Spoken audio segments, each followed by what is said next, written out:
Conflict and Courage by Ellen G. White. Sin's way is hard. June 23. By this deed thou hast given great occasion to the enemies of the Lord to blaspheme. 2 Samuel 12:14. Through successive generations, infidels have pointed to the character of David, bearing this dark stain, and have exclaimed in triumph and derision, "This is the man after God's own heart." Thus a reproach has been brought upon religion, God and his word have been blasphemed, souls have been hardened in unbelief, and many under a cloak of piety have become bold in sin. But the history of David furnishes no countenance to sin. It was when he was walking in the counsel of God that he was called a man after God's own heart. When he sinned, this ceased to be true of him until by repentance he had returned to the Lord. Though David repented of his sin and was forgiven and accepted by the Lord, he reaped the baleful harvest of the seed he himself had sown.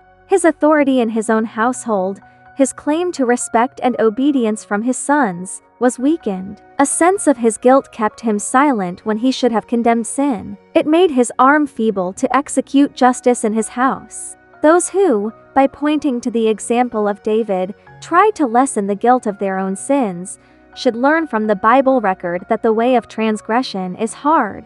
Though like David they should turn from their evil course, the results of sin, even in this life, will be found bitter and hard to bear. A man incurs guilt by injuring a fellow being, but his chief guilt is the sin that he has committed against the Lord and the evil influence of his example upon others. The sincere child of God does not make light of any of his requirements. God intended the history of David's fall to serve as a warning that even those whom he has greatly blessed and favored are not to feel secure and neglect watchfulness and prayer. And thus it has proved to those who in humility have sought to learn the lesson that God designed to teach.